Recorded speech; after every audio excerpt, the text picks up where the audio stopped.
Hey guys, welcome. Happy New Year. I can't believe it's 2022 already. I hope that all your wishes come true this year.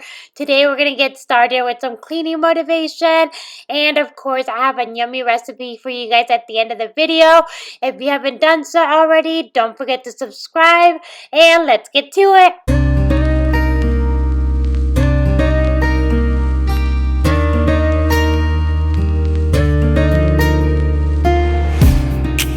So today I'm going to be decorating. I wanted to bring down all the Christmas decor before New Year's. I really wanted to start the year fresh. I wanted my house to be decluttered, and I figured the best way to do that would be to take down all my decorations. So that's what I'm going to be doing today. I'm starting here in the entryway with the Christmas village, and I'm going to decorate this table with family pictures.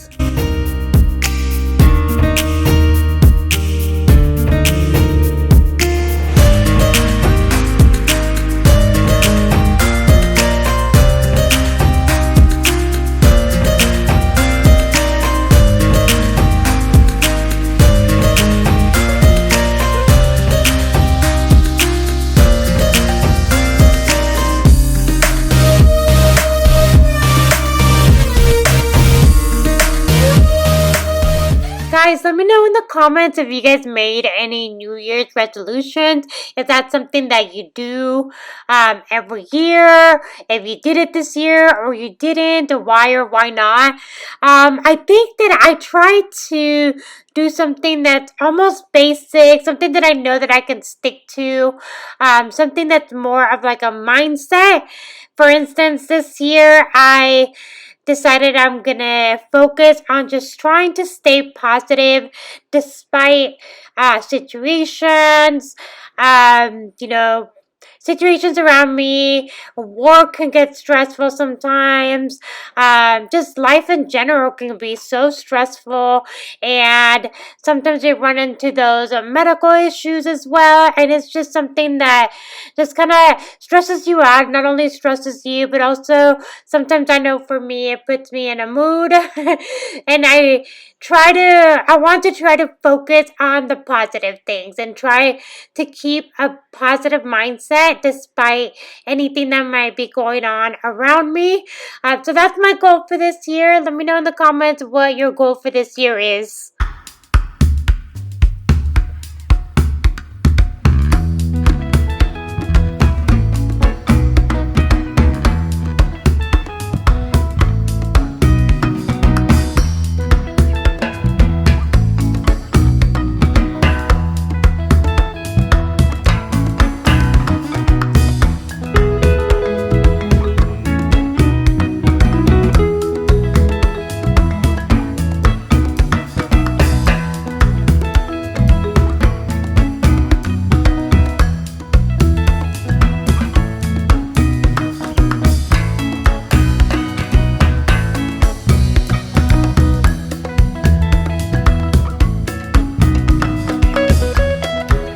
This table is so hard, yet so easy to clean at the same time.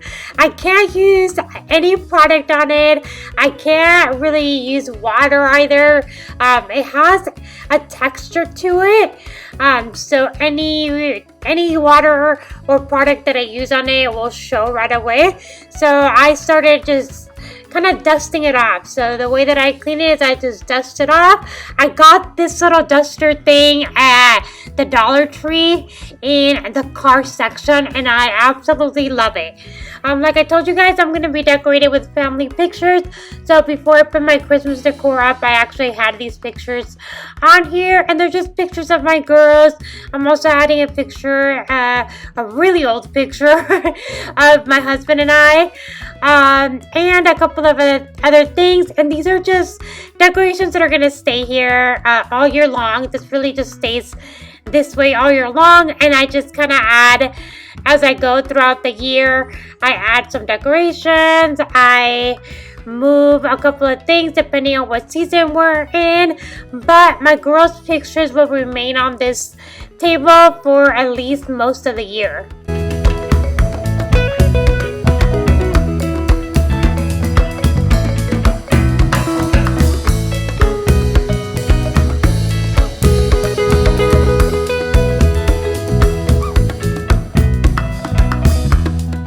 moving on to the living room, I'm going to get started with this train. As you can see, this train did not make it through the Christmas season in one piece. It's not broken. The pieces just came apart.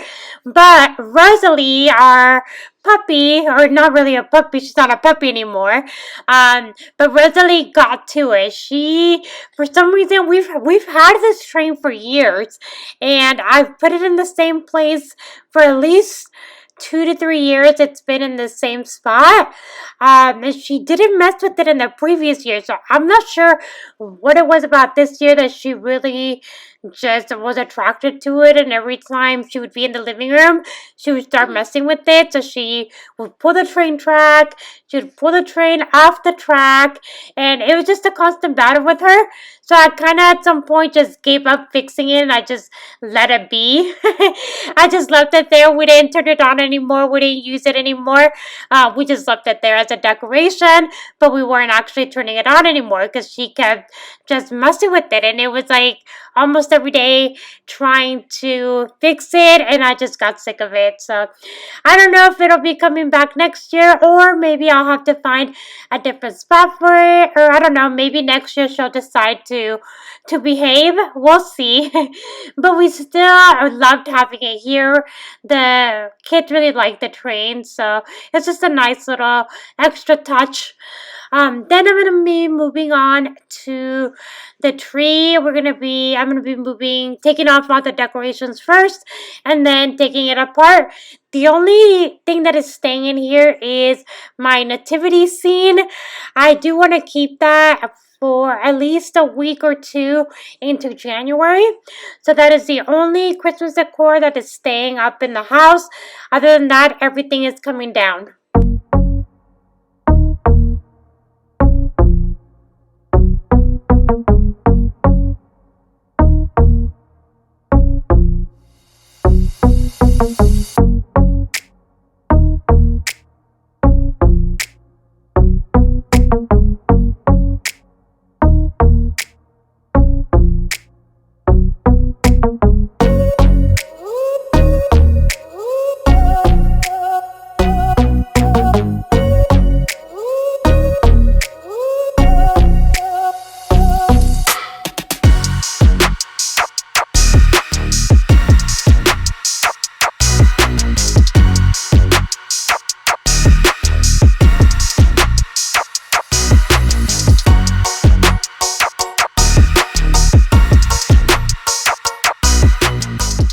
So I've had this Christmas tree for, I want to say at least 5 years or so. And it's still in perfect condition, but the box is not in perfect condition anymore. I've been keeping it in its original box this entire time. And as I was putting it away this year, I realized that this is probably the last year that it's going to hold together. I did have to put a lot of extra tape in new places that ripped open, and I stored this in the garage, so I want to make sure that like no little bugs get into it. So I want it to be completely sealed, and like I said, I had to put a lot of tape on it this year. I believe next year it's not going to work for me anymore, so I need to find a new way to store it. If you guys have any recommendations of how you store your Christmas tree, let me know in the comments. I've seen some containers that are especially for the tree, some bags. I think they're like fabric bags, and I've seen some plastic bags as well. I don't really know what I'm going to store it in, so anything that you guys can recommend, it would be appreciated.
on to our yummy recipe for the week. We're making tamales today.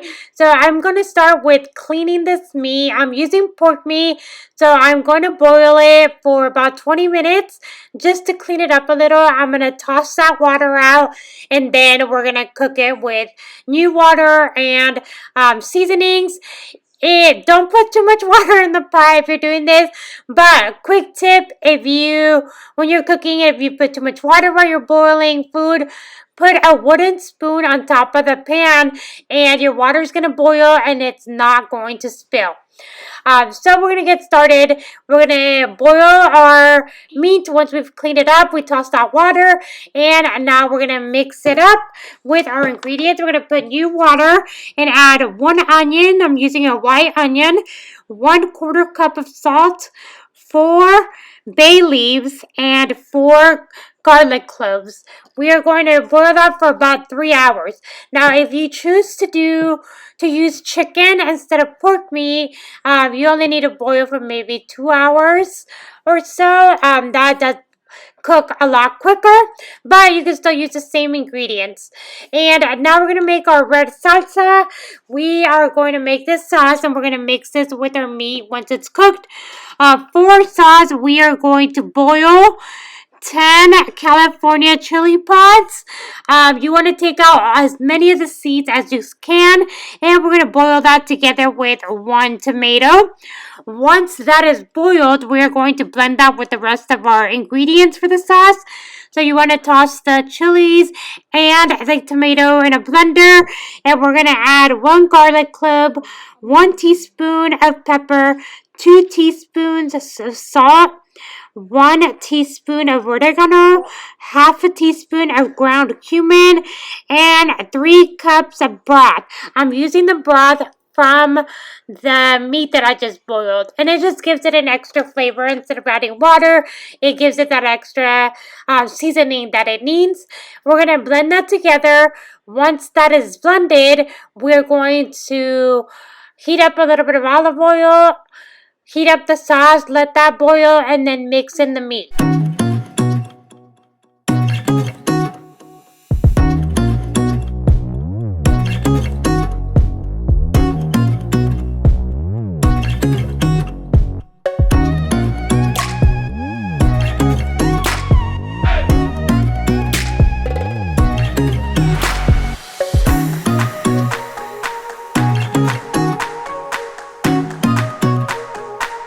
Now, before we heat up the sauce, I'm going to use a strainer to get rid of just the bigger chunks of the chili. No matter how long you blend it, how well you blended, how great your blender is, you're still going to have chunks of the chilies in there and also some leftover seeds. We want to get rid of that just to make sure that they're not spicy. This recipe is for the whole family. The kids will eat it. My 7-year-old absolutely loves these tamales. They're not spicy at all. And it's also because I take these extra steps to make sure that they are not spicy. So you want to make sure that you use a strainer to get rid of the extra chili chunks that are left in there. So like I said, we heated up a little bit of olive oil, and now I'm going to add the sauce, and I'm going to let that boil well. I am stirring occasionally as well, so that it doesn't stick to the pan. But it's usually pretty good. I don't really have any issues with it sticking. Then once the meat is ready, I'm going to just shred it up and add it to the sauce. We're just going to mix that in for just a few minutes. You want to cover it, mix it in well, then cover it, leave the stove on just for like 5 more minutes, and then turn it off, but leave it covered to make sure that the meat soaks up all that red sauce. And that's it for the meat. Now we're going to make our tamales. Once we have the meat ready, we're going to make our tamales. The masa, I do not mix that myself. I never have tried to do it myself. A lot of people do. And more power to them. I wish I could maybe one day, but I buy it at my local store and it's already prepared, ready to go. But one thing that I do recommend that I forgot to do here is you need to leave it out for a few hours. Leave it out of the fridge when you're going to use it so that it can get at room temperature. The masa will be softer and it'll be a lot easier to work with. You can see that I'm struggling a little bit here. That's because the masa was still cold. So after a while though, after a few tamales, it got a little bit easier. It did warm up a little bit. And it was easier to work with. It just gets softer and it's easier to work with. But that's it. We're going to fold our tamal and we are going to steam them. I steam these for about 2 hours. So I have a steamer, a pan that I use only for my tamales, and I bought it at Walmart a few years back. I want to say it was like $35 or something like that. But you basically just put water on the bottom of the pan and you put this little steamer thing that it comes with. You want to stand your tamales up and put them all around the pan, cover it up, and I'm gonna steam them for 2 hours, and that's usually enough time for me. The more tamales you put in there, you might need a little bit more time, or if your tamales are really thick, you might need more time for the masa to cook all the way. Then you also want to be checking the water. Usually I put enough water where I don't have to add water in between, but you do want to be checking that just to make sure that it doesn't dry out and then it doesn't burn the pan. That is it for today, guys. I hope you liked this video. Don't forget to give it a big thumbs up and subscribe if you haven't done so. I'll see you guys on the next one.